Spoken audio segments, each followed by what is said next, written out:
네, 밤새 안녕히 주무셨습니까? 혹시 자는 도중에 심하게 코를 골면서 자주 호흡이 끊긴다면 이 시간 주목하시죠.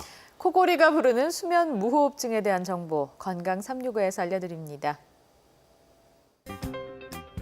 코를 심하게 골면 숙면을 취할 수 없죠. 자는 중간 숨이 멈추는 분들도 계신데요.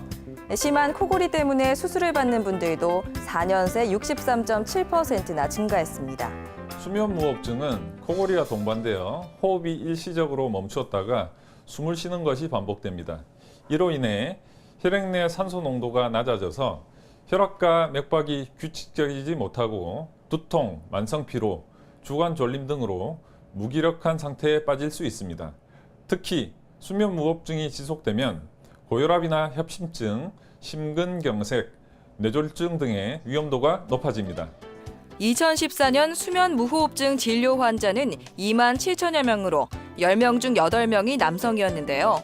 30대부터 40대, 50대 환자가 전체 환자의 70% 가까이를 차지했습니다. 비중격만곡증, 축농증 등에 의해서 코가 막히는 경우와 목젖이 크고 목젖 주변의 살들이 늘어지게 되면 잠을 잘 때 이 부분들이 코골이와 수면무호흡증을 야기할 수 있습니다. 그리고 편도, 아데노이드가 크거나 남들보다 턱이 작고 뒤로 밀려 있는 경우와 혀가 큰 경우에도 수면무호흡증의 원인이 될 수 있습니다. 수면장애는 자가 진단이 어렵죠. 잠을 설치거나 낮에 졸음이 쏟아지면 수면 다원 검사를 고려해야 합니다. 수면다원 검사는 실제 수면 중 일어나는 호흡과 관련된 모든 검사를 진행하게 되는데요. 하룻밤 병원에 입원하여 주무시면서 하는 검사와 이것을 간소화시켜 필수적인 항목 위주로 평소 주무시는 집에서 진행하는 간이 수면 다원 검사로 나눌 수 있습니다.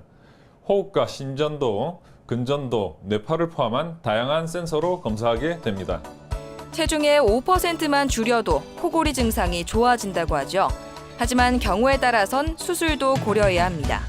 비수술적인 치료는 체중 감량, 수면 자세 조정, 양압기, 구강내 장치 등이 있고 구조적인 원인이 있어 수술이 꼭 필요한 경우에는 비중격만곡증, 축농증, 비후성 비염 등을 치료해서 코로 숨을 잘 쉴 수 있도록 하고 크고 늘어진 목젖과 영국의 편도 부위를 수술로 넓혀 주어야 합니다.